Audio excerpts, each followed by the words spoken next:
All right. Welcome to the Strong Side podcast. My name is Mitchel Black, and I'm your host. And today we have a really, really fun episode for you. At least I hope you think it's as fun as I think that it's going to be fun. But here's what we got going on. Right now, our Strong Side podcast is completely dedicated to our members. We encourage you to share this, but what we're saying is that we're trying to bring content to you that you enjoy and that you would like to watch and you would like to listen to. You can view all of our podcasts on Spotify, on the Anchor app. You can see it on our YouTube channel, our Facebook, Instagram. It's on all platforms. And if you like it, please share it with somebody. Please give it a 5-star. But today, here's what we're going to do. I'm going to get interviewed. So what I've been doing each week for the past, 4 or 5 weeks is we've been trying to interview a lot of our team members and just get to know them. Hey, how's it going? Who are you? What do you do? Where'd you come from? And we decided to take a week, and these lovely ladies are just going to interview me. So we have Amber and we have Ashley, the last 2 guests on our podcast. And we're just going to rock and roll with all that. So before we get going, because, this is live, I forgot to share this on my Facebook.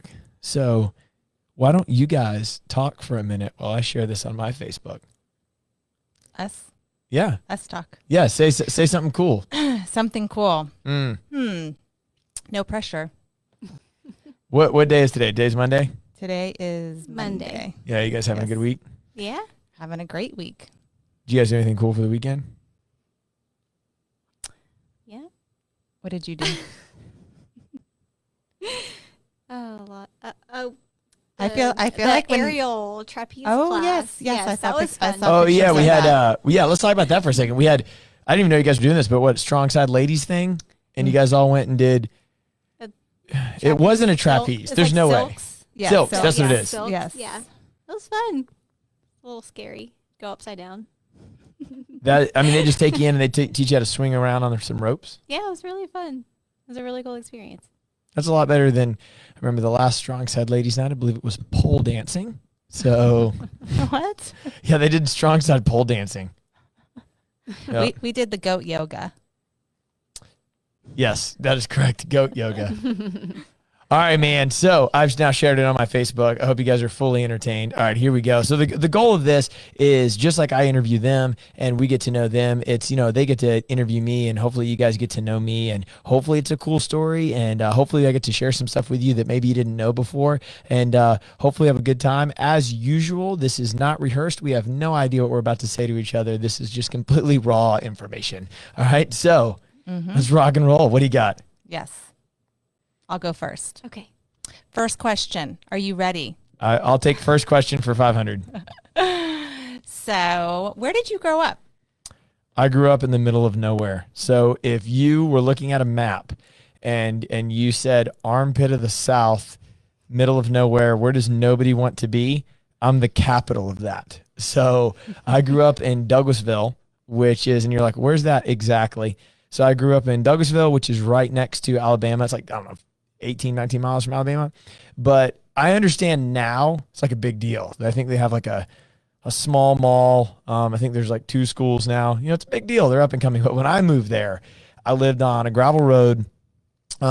We actually had to sign a petition to get the road paved. We had 1 stoplight. We had a stop sign and a stoplight. So that was a pretty big deal. Wow. There was nobody there. I had no friends. It was terrible. Grew up on a gravel road. We had goats and picking chickens and pigs and 12 acres and 3 trees. And that was dumb to mow that grass and get a bush hog and a tractor. That's why I don't like camping. Because I've already done all that stuff. I don't ever want to do it again. So that's where I grew up.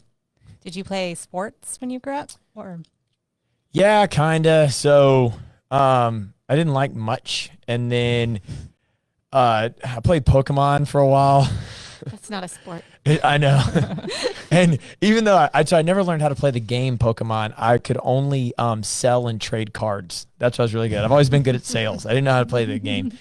But no, I played baseball for like a hot minute. And the biggest lesson I've ever learned in my life from my mom was when I played baseball. I said, hey, I want to sign up for baseball.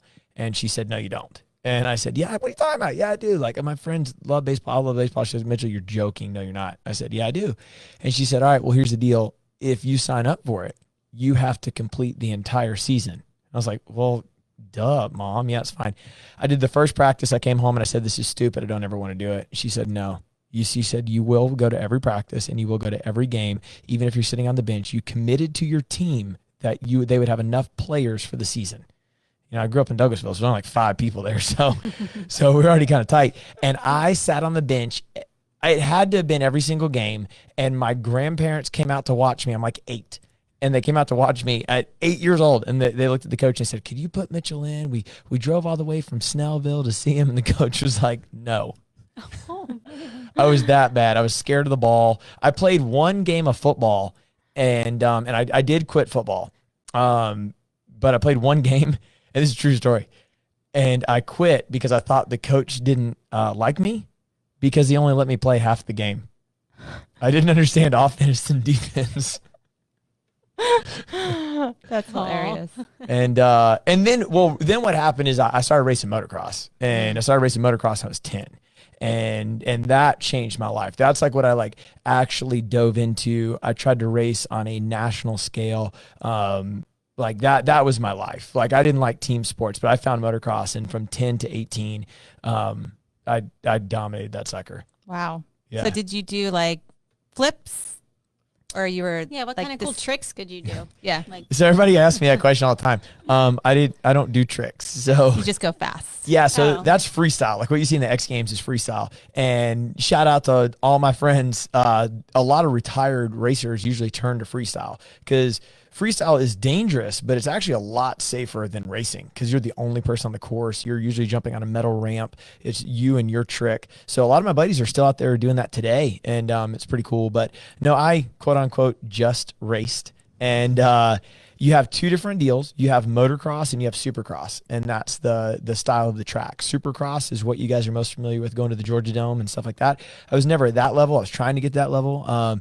But then you have motocross. Motocross is outdoors. It's longer courses, usually bigger jumps, stuff like that. But how a race works is you start with 40 dudes on the gate, and the gate drops, and you just go, and it's exhilarating. So you'll be on the line, bikes are revved. And when I say that I race motocross, just to be clear, it wasn't like I had like jean cutoff shorts and a flannel t-shirt. Like this is like you're riding a professional bike with like next to people in RVs. Like, I mean, this is like a real deal.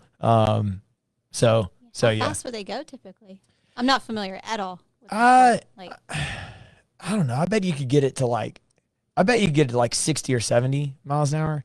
that's cool. But you're also not really going straight. It's like a lot of racing is in the turns. So it's like, how fast can you go over a jump, accelerate before the bike hits the ground, land and accelerate into the turn. And then even though the bike tops out at 70, can you do the turn at like 40?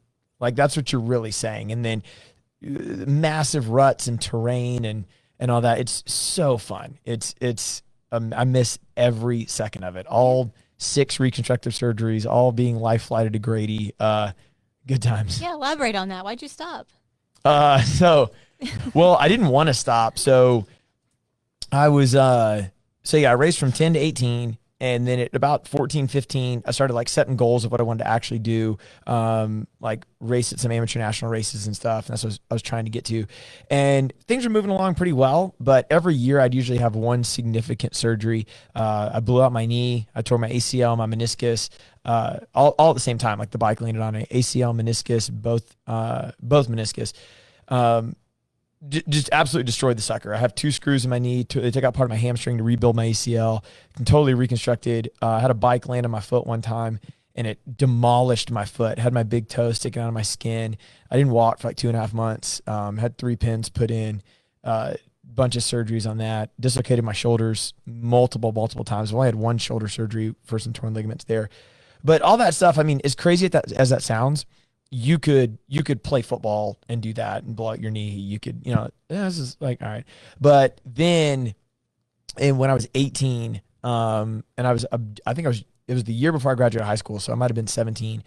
Long story short, I went head first into the takeoff of a jump when I was practicing, and I was practicing the skill called scrubbing. And scrubbing is the skill of where if I can approach a jump at a faster rate than you, but I can stay lower, that's more advantageous. Because if we're in the air, we can't go faster. You're in the air, right? So there's a technique called scrubbing where you accelerate into the face of the jump. And as you're going up the face of the jump, you soak the suspension into your body as it rebounds into you. And you have to throw the bike sideways. And when you do that, you'll be in the air and the back wheel will usually pass the front wheel. And that's normal. You're basically like turned around and then you'll come back. But you stay much lower and it's much faster. Well, the one time I did it wrong, I landed, I got thrown off. It's called high siding. I got thrown off. I went head first into the takeoff of the next jump. And just the way that I hit, I was knocked unconscious. I got a concussion on 70% of my brain. I had a seizure. I dislocated both my shoulders. And then I was life flighted to Grady. I had a speech impediment for a long time because my brain was so swollen and I couldn't talk. So actually the scariest part of the whole deal was I woke up on an operating table at Grady Hospital, but my brain was so swollen that I couldn't talk. So I knew I had been fading in and out of consciousness. I knew I woke up on a helicopter. I knew that I guess I had crashed, and I was like piecing it all together as I'm like floating in and out of consciousness. And I wake up on this operating table, but I can't talk because my brain's so swollen. So I wake up, they rip everything off me. I'm naked. And they're doing an ultrasound all on me to see if I have internal bleeding, but I think they're about to operate on me, and I'm losing it in my head. I'm like screaming to myself. You can feel everything. I can feel everything, and I can hear. And oh man, I remember how cold the table was. I can remember everything. But the dude next to me, that I didn't know there was a dude next to me, got shot. So all I hear is, "We got a GSW to the abdomen, a gunshot wound to the abdomen." So I wake up. And I'm like, oh God, they shot me. Well, while I'm trying to jump, somebody was shooting at us. And then I'm like, oh my God, they're going to cut me open and I can feel everything. So luckily that was not the case. Passed back out, woke back up a couple times. Didn't have a surgery because of that one, but I was fading out of consciousness for like a week. And then I had a speech impediment for a long time, like a year or so. And that kind of ended my career. So like at that time I lost all my sponsors, and then nobody really wanted to back me because you got this dude. It was like just the perfect timing of contracts coming up, and then this dude's having seizures. I tried to come back and race for a little bit, but it was hard racing at that level with the bikes needed and not having all these sponsors. And the last race I ever did, this is back when we have carburetors. I could talk about this all day. This is the last thing I'll say, but it's back when we had carburetors, and now they have electronic fuel injection. But I was battling for the lead on the last race, and right before I passed the guy, my carburetor shut off on the face of a jump, which means you don't get gas to the motor. So it shut off. I went front flipping through the air, popped my shoulder out again, and I just threw my goggles to the side, and I was like, it's over. The career's over. And I haven't touched a bike since I was 18. That's crazy. That's tough. Yeah. But it was a fun ride. I learned a lot. Wow. Yeah. I mean, I feel like it's a better story than me getting run over by a tow truck. I feel like you can one up me now. Yeah, but when you get run over by a tow truck, at least people have sympathy. They're just like, this dude's an idiot. That's true. So what was your first job you've ever done? All right, so I cut firewood for 2 years.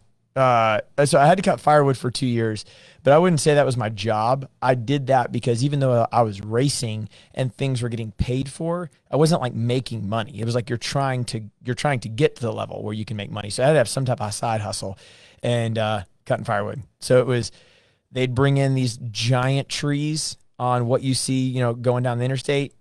They go make a neighborhood. They take those trees. Where do those trees go? They go to me, and I'm out there with a chainsaw, and I have to cut the logs and take it to a log splitter, and then they all have to be cut in different lengths. It was terrible. $6 an hour, no tax, 2 years, and the truck that I drove to get there cost me $600. So, and wow. And how then old were you? I was 16. Wow. And my first job where it wasn't under the table and you're not getting paid in cash every Friday was I worked at a puppy store, and I sold puppies, and I was #1 in sales for selling puppies. What was your line? It's a lot easier. So what I would do is I would intentionally get these, I would target the women, because the women would fall in love with the puppies. Mm-hmm. So you get, a woman brings in her husband, and it's like, oh, look at this puppy. All right, well, great. The dude don't want no puppy. The lady does. So you get her, you immediately, oh, you looking at that puppy? Okay, great. Let me just go ahead and get this puppy out for you. Just put it in your hands. And then I put you in this little cage with the puppy so you fall in love. And then when I'm trying to sell you this stupid $3,500 dog you can finance. I mean, it was ridiculous. I would just be like, they'd always say to me, my husband's going to kill me. And I would say, it's so much easier to ask for forgiveness than it is permission. Every time. And that worked. Close the deal every time. And then I'd throw in, I'll give you a free leash and collar. Oh, wow. That's definitely worth it. Yeah, $3,500, you get a free leash and collar. Wow. Yep. That's actually cheap now for a puppy. I love my dog to death, and he was $400. Well, if you go to a puppy store now, I looked at a French bulldog and they wanted $11,000 for the puppy. And I will sell it to you. It's like, what? That's more than my car. Yeah. That's crazy. That is crazy. Yep, so that was my first job. And so how did you get into fitness? Well, I mean, so how I got into it all starts from when I was just when I was a kid. So like I weigh less now than when I was 13. I was 5'5" and 200 pounds, and I remember everything. I remember hating my life. I remember, so at 8 years old, I remember being 8 years old and in second grade, and I started gaining a significant amount of weight, and it was just coming on over and over and over again. And all my friends were thin, and I guess I was like, I'm just the fat kid. I don't know. I got the fat gene, like whatever. But it was getting to the point where I remember being in the bathtub, and I stood up and I looked down and I couldn't see my feet. And it was like my stomach was so big. And I remembered the stretch marks, and I remembered the hating everything. I felt miserable. I remember wearing, I would wear like overcoat shirts because I felt like that hid my belly more. And then I would like only go to the pool wearing a t-shirt because that definitely hides how fat you are. I'm like, dude, that thing suctions to you. And that was probably the dumbest thing I ever did. But I felt terrible and I felt miserable, and I started liking girls and they didn't like me back. They would just poke my stomach and call me fat. Kids are mean, like whatever. So this is from like second grade all the way to 6th or 7th grade, just this miserable spiral. And then I started like accepting it. Like, this is my life. This is what I'll be. I will feel terrible. I will be terrible. I will want to just self-isolate. I mean, it was it wasn't like I wasn't happy as a human, but how I felt about myself was absolutely miserable and super self-conscious. Nothing was good. I loved me as a human, and I loved other people, and I loved what I was about, and I loved my morals, but I hated myself. And I remember coming home from school 3 days in a row crying. And my mom taught me lesson number 1 of the baseball. And lesson number 2 she taught me was the first day I came home, she was like, oh, I'm so sorry. Second day I came home, she was like, kids are mean. This is terrible. Third day in a row I come home, she basically was like, all right, are we going to do something about it? Or are you just going to come home crying every day? The ball's in your court, change your life. And we joined Weight Watchers. That was like she had done that. So my whole family's like pretty overweight, pretty unhealthy stuff. So it's not like I'm not saying that to put them down. I'm saying there's no marathon runners where you have like an idol that you look up to and you're like, oh man, I'm going to go to the gym with Uncle Joey. Like, it's like, okay. So I started doing Weight Watchers, and I lost all my weight from 7th grade going into 8th grade. And what was really cool was that I came back to 8th grade, and I remember this, I had changed middle schools, and I went in and they started doing roll call. And some people that were at my old school were at my new school, and they would call my name and I would say, here. And then they would look at me and they're like, who's that guy? Because I had lost like 40, 45 pounds, and I was only 5'5". So, I mean, so at that point I started getting really into fitness and blah, blah, blah. So fast forward. So let's put a pause on that. I felt miserable about myself. I still remember that like it was yesterday. And you put a pause on that from 14 till 18, because I'm like super into motocross and trying to, do that. And then, Grady happens and I have to go get a real job and all that. But as training evolved, I would say I started as a trainer when I was 19. By 20 or 21, I had made the full life commitment that I was going to spend the rest of my life dedicating my life to making sure that nobody ever has to feel the way that I felt as a kid. And nobody should ever have to feel the way that I felt about myself. Not because of, mostly because of their environment. that, you know, it's okay to make the change and it's okay to be different. Now it's your life and you're going to have to take control of that. And I'm going to urge you to take control of it, but I am going to be here with you every step of the way. And my mission in life is to make sure that I'm here for as many people as I can to not ever have to feel that way. Because it was the deepest, darkest, deadliest part of my life. Even though it was only from 8 to 13 or 14 years old, I want to wipe that time period out of my life. Well, it's such a pivotal time where you're discovering who you are and how you feel about yourself. So, yeah. Okay. I'm going to wipe my tears. Yeah. Mitch, you need to wipe your tears too. I actually need to touch here. Ask me another question, but I got to touch this computer to make sure it doesn't turn off. Okay. Another question. So how did you, I know that you started working as a personal trainer, and then how did you evolve from that? So I had no ambitions of going to school. I was missing 19 days a semester to race motocross. I would like go out of town. I'd go to practices. Like that was my life. I was like, screw school. School ain't for me. So I didn't take the SAT. I didn't take the ACT. I graduated high school with a 1.75 GPA. And if you bring enough Chick-fil-A chicken biscuits to your teachers, they will let you pass. So that is, if anybody out there is wondering, that is a straight D- across the board. I was just unmotivated. I was bored. I was unmotivated. But whatever. So I didn't ever intend of going to college ever. And then when I got out of the motocross deal, basically what happened is when I hate my hometown. I'm giving you like my whole life story now, but I hate my hometown. And I graduated high school in May and I had $20. I grew up dirt poor, dude, like dirt poor, food stamps. Like it was just a terrible situation growing up. Like it was nothing. So I had $20. That's all I had. And, I graduated in May, and on July 5th or 6th, something like that, I took my $20 and I had a road bike and a backpack. And I was like, I gotta get out of here. Like I gotta get out of here. This is not what I want to do in my life. This is not where I want to be. It's not the people I want to surround myself with. I gotta go. So I called my aunt and I was like, she lives in Alpharetta. And I said, hey, can I just come stay with you for a couple of days, like 3 days? And so I have $20, I have a backpack, and I have a road bike, and I have no gas. So it took $10 to get enough gas in there just to get there. So I have $10 left, and it took me $10 to get there. So I know it's going to take me at least $10 to get back, but that's all I have. And I was like, dude, I'm just got to figure this out. Like, I don't know what I'm going to do in my life. And we start researching schools and of, you know, what I want to do. 3 days turns into 3 months. I'm like living in like an extra bedroom, just trying to like figure out what's going to happen. And I found this school called the National Personal Training Institute. And basically what it is you guys are probably pretty familiar with DeVry. That's the common example that I give. It's like you can go to DeVry and you can get a bachelor's in computer science, for example. But if halfway through that course, you're like, this ain't for me, none of your credits are going to transfer. You can't go do anything else. Like You're taking a risk. Right. So you go there and you just study exercise science and nutrition. And I didn't realize how much I was going to love it. I mean, I graduated third in my class. I manifested in it. I found what I was just obsessed with it. I mean, there was obviously some interest going into it, but I became fully engrossed in it. And during that time, I was working at Lifetime Fitness in operations, and I was folding towels and cleaning toilets. And I was like, anything I got to do to get my foot in the door. So I was just working all night. I would try to shake everybody's hand. I would try to meet everybody. I was handing out any sort of business card that I could because I knew I was going to graduate and I was going to grand open another Lifetime Fitness.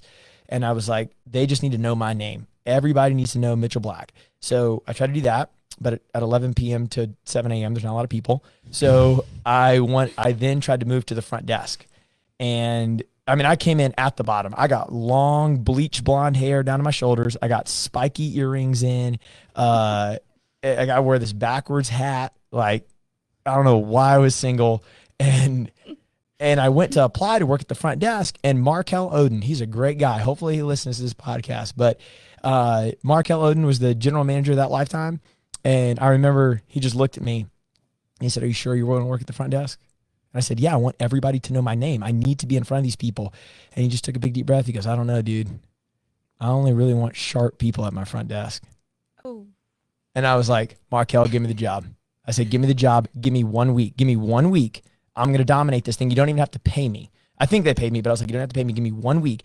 I will be the best front desk team member you've ever had.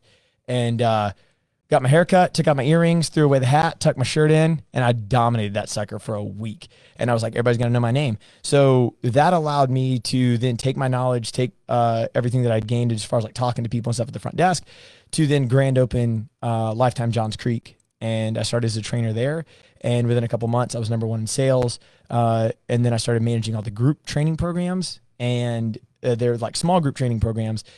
And I managed all those. Then I started doing them for different clubs that were underperforming, and I would go into all the underperforming clubs and flip them. Then they gave me a job to work at the corporate office in Minnesota. So I went up there and worked up there for 2 years, and I got to manage stuff on a little bit more regional and national scale and do a lot of research and development and stuff. That was a really great opportunity. I just didn't like it. So after 2 years, I came back here, and I started working all the Lifetimes down here too. So it was a pretty quick trajectory. I mean, I went from started as a trainer at 19, at 20, I'm up at corporate. And then at 22, I'm back home in Woodstock, still working for Lifetime though.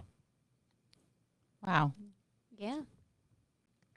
So that's how that happened. It's a pretty cool story. I think what stands out to me most is the passion behind it, how you can really empathize with people because you've been in, that struggle too.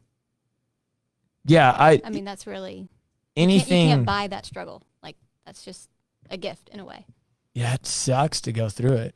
But if you ever watch 600 Pound Life, that's me. Yeah.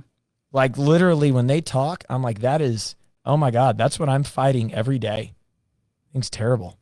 I still feel that way. I would love to just live in self-loathing and eat pasta 24/7. I mean, but the reward of being better is so much greater. Right. Yeah. What's you can see it's your passion. Made a whole business out of it. It's fantastic. Yeah. Speaking of, I was going to say, speaking of, how did this place come to be? So I had completely stepped out of all the managerial roles at Lifetime. What I had really noticed is that, and this is nothing against them or big boxes or anything, it's just what I wanted. And I had noticed that I was helping build these facilities that had 15,000 members and 2 squat racks. And you would have 15,000 members and 1,600 people would come in every day. And that's just coming in. That doesn't mean that they worked out. That doesn't mean that they could have gone to the cafe, whatever. And on average, you had 1 to 3%, which is about 450 people, purchase something from the training department. And I noticed that a lot of other places were having before and after pictures, but I wasn't having before and after pictures. And I was like, am I actually doing things for my clients? And am I actually working somewhere where the business model is built around the fact that you have to come? Because I want that. This is not a thanks for your donation center. This is like, look, I know life is hard, but we are here for you. And so I just started training people.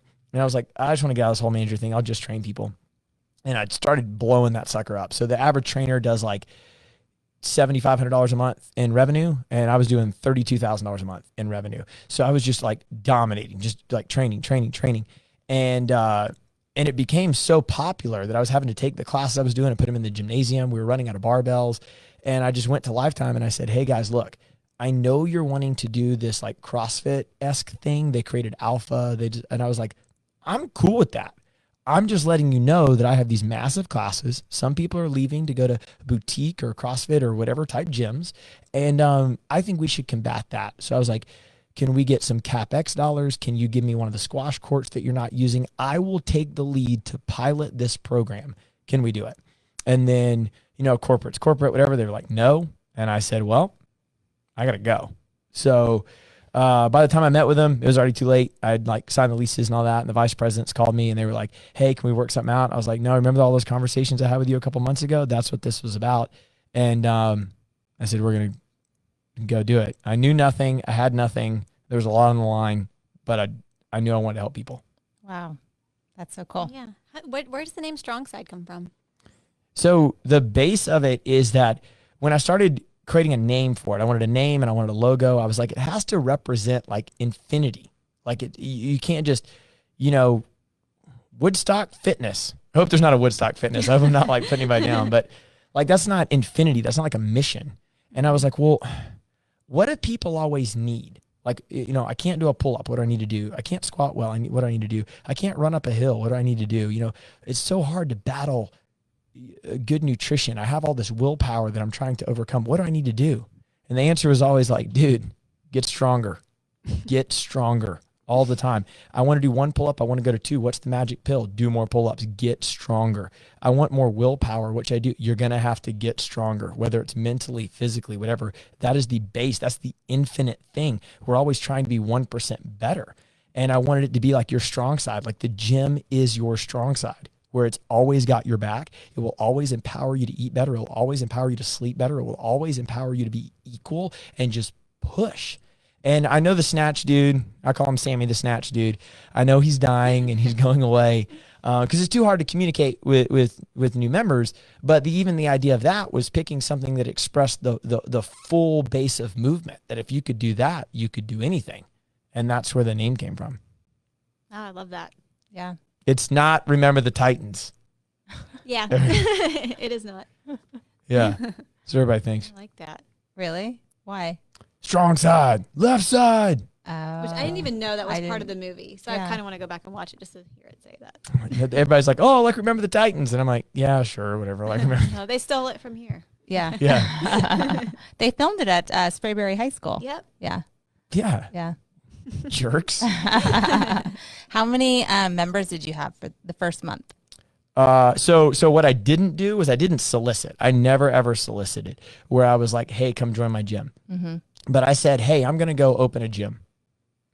If you choose to interpret that as you would like to come train with me, that's on you. That's not on me. Right. I had 60 people say that they would, 60 or 64, something like that, say that they would come join. And then I needed 30. It was between 33 or 36. It was something like that to pay rent. And 24 joined. Wow. So promise 60 something. And that's all normal. That's going to happen anything. Promise 60 something. I needed 30 something. That's not counting. I had to take out a loan to do this thing. I'm saying just to keep the lights on at the gym, needed 30 something people. That's like base rent. Because we were much smaller. Like our first gym was the size of this lobby. 24 joined. I have no money. I had to borrow on top of the no money I had because I had to sue Lifetime. It was this whole deal. And I'm like super like, oh my God. And then my accountant looked at me and she goes, all right, it's December. You will be out of business by April. You have 4 months. And I was like, okay, what am I going to do? I need to get creative. I need to do something. How are we going to grow this thing? And even if I had an unlimited budget, I'm already negative, so I had no budget. But I was like, even if I had an unlimited budget, what am I going to do? And I just had to take a big, deep breath. And I said, all right, we are going to train these people better than they've ever been trained. We're going to give them everything. We're going to bleed for them. We're going to be here from sun up till sundown. We're going to reply to every email. We're going to teach every single class. We are going to do everything with absolute excellence.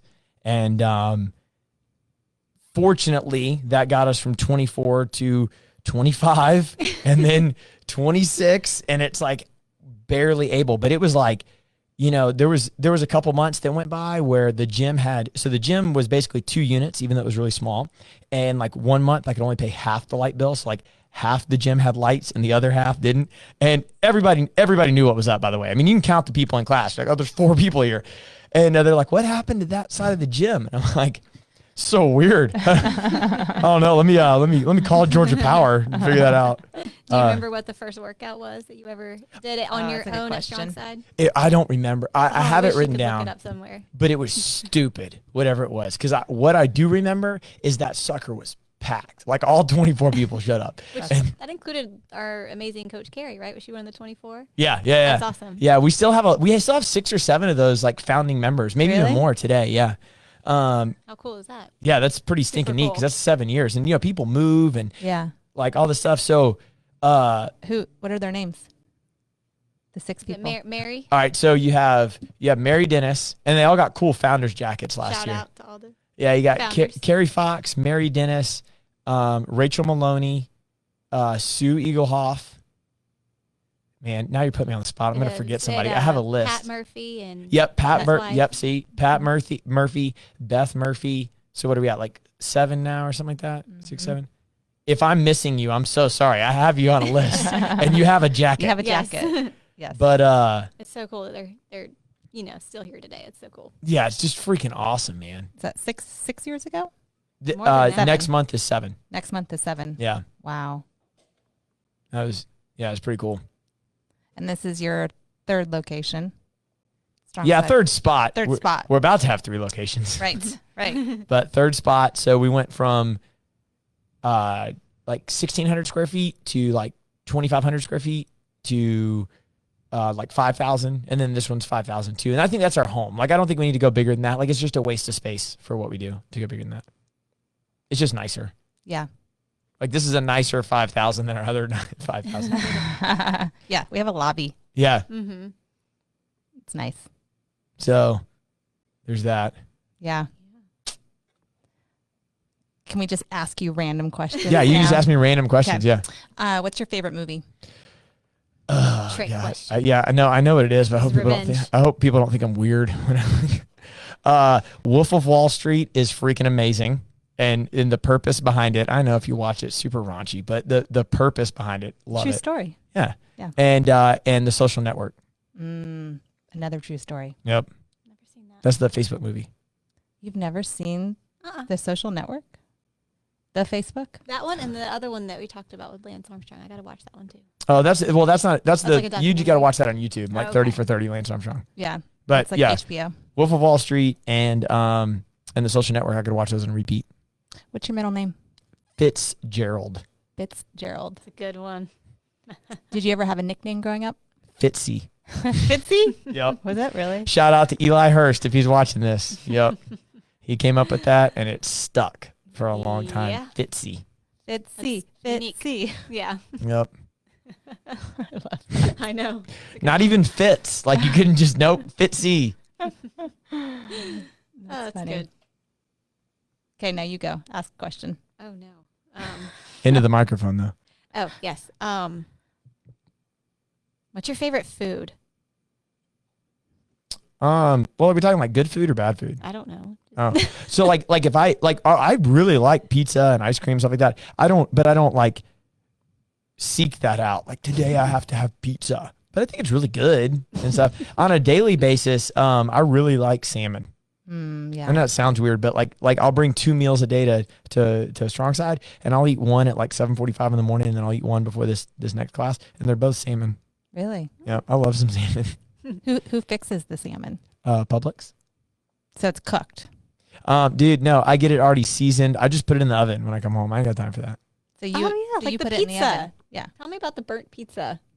Yeah, so here's my deal. So I can't cook at all, and I messed up a turkey burger to where the sirens or whatever they went off a couple months ago, and everybody's like, "What was your logic about that?" And I was like, "Well, all right, look. So I was hungry, so I figured if you put it at 10, like that's speed, right? Cook Like, faster, right? yeah. Why would anybody use a 5? That's ridiculous. So burn that, and then with the pizza, I don't really know what happened. You didn't follow the directions. Well, no. So yeah, I'm really bad about waiting. I don't like patience. Did you throw away the box before reading the directions? No, I read them. Oh, okay. But like, I did put the oven at 405, but the pizza definitely went in way before it was at 405. So Didn't account for that. Just try again next weekend. yep. Which is weird because the outside gets burned, but the dough is a little doughy. I don't know. I ate it all. You ate the whole You thing. ate it? Yeah. Oh, The whole thing? All except 2 slices. You don't want to be a glutton. That's hilarious. What is your favorite season? Season is now, like fall and stuff, but I really like Christmas. I know Christmas isn't a season, but you get what I'm saying? Like, I like snow when there's a purpose, like, like skiing or something. Have you been not skiing? like regular Yeah, I snow. love skiing. Yeah? Yeah. How about Um, snowboarding? No, snowboarding's for losers, Amber. Okay. Well, I do both. I know. so- I'm just saying that because I know I you was like, snowboard. No, I went snowboarding like one time and I just couldn't figure the thing out. And skiing is so relaxing for me. Like I just get it. It's cool. I want to go out and have a good time. Honestly, guys, I don't want to learn anything new. So Yeah. I like skiing and have a good time with it. You already know how to do it. Yeah. I don't have time I can to do learn it, something. and I can do all the blacks. I can like fine. I'm good. Yeah. So- Skiing is actually harder than snowboarding to get better at. Snowboarding, yeah. Snowboarding is harder to learn in the beginning because like skis, you can just like snow plow. Like you don't fall down. Oh, you make a pizza. Yeah. Yeah. I Here, learned you that you from can ask ski another question. school. Where are you going, to the bathroom? No, I have to touch this computer. I didn't adjust the timer. Oh, okay. What's the time? 3:05. I love how you asked if I was going to the bathroom because I had to adjust the computer. Because anybody who knows me, I drink a gallon and a half of water a day. Ask a question. How many times do you go to the bathroom a day? A lot. A whole lot. How much water do you drink a day? I just said that, a gallon and a half. It's like I definitely drink a 60 gallon.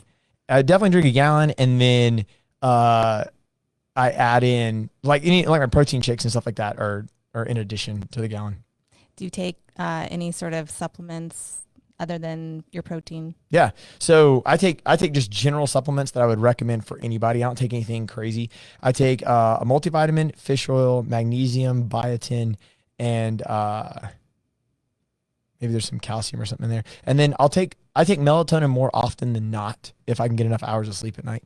But every morning I take that. I have like one of those like old people counters, like Sunday through Sunday. Mm-hmm. Yeah, I freaking love it. I put all my vitamins in there, take it every morning. And in my protein shake every morning, I take this thing called Dynamic Greens, which is everything that you wouldn't get in all of your like vegetables and stuff.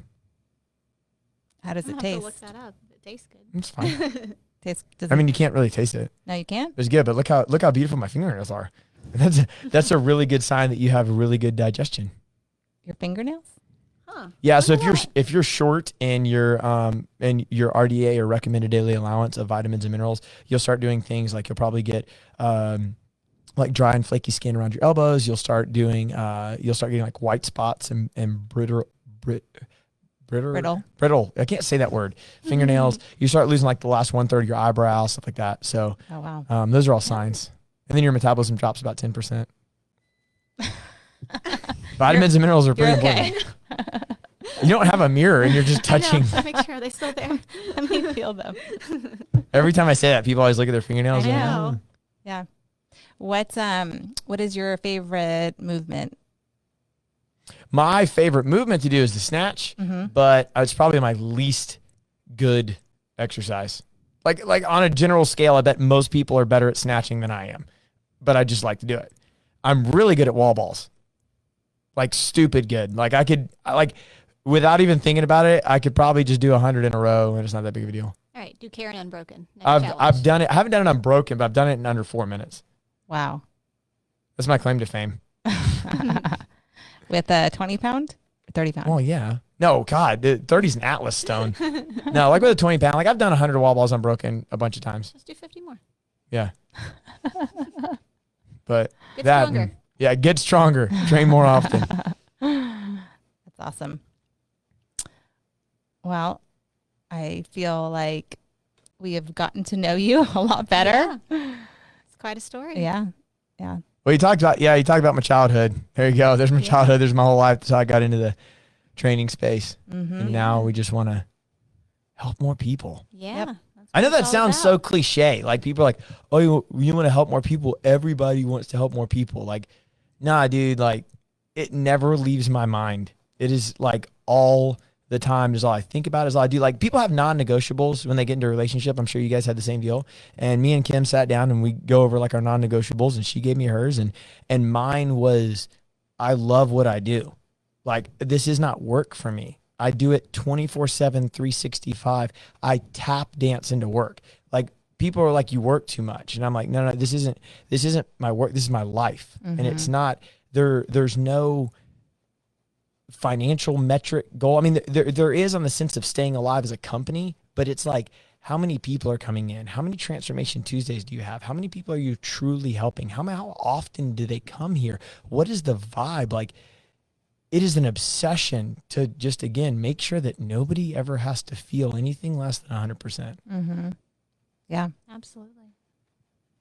Well, I am sad that you had to go through all of that, but obviously you had to in order for this to exist. Mhm. Let's just rock and roll, man. Yeah. Like, let's just be happy. Let's get a bunch of fit people here. Let's all have a good time. I mean, like, yeah, dude. Yeah. It's really that simple. Like, if I had to like break it down, it is, It's not some like complex thing. It's like, no, we're going to have fun. We're going to turn up some music. We're going to lift really heavy. Everybody's going to get sweaty. All right, see you later. Mm-hmm. Have a better day. Yes. Yeah. Mm-hmm. Awesome. Cool. Cool. Well, you got anything else or is that it? We really don't have an think agenda. that's it. No, Yeah. Everything's always on the spot, On the spot. not rehearsed. Cool, man. All right. Well, Very authentic. yep. Thank you for tuning in. We don't know what the next episode will be. This will drop, and if you're watching this on Facebook, this will drop on our podcast channel in a couple days, and then you can share that with a bunch of people. You can share this video with a bunch of people. I hope you guys enjoyed the story. And did your husband just comment? Yeah, he was watching. Did he ask a question? No, it says amazing story, Mitch. Thanks, buddy. I know. Thanks, Christian. Hey, Christian. Yeah. You made the podcast. You're I know. famous. Cool, man. Well, let's rock and roll. Let's Strong Side Nation. Let's just all get really fit together. Thank you for showing up, guys.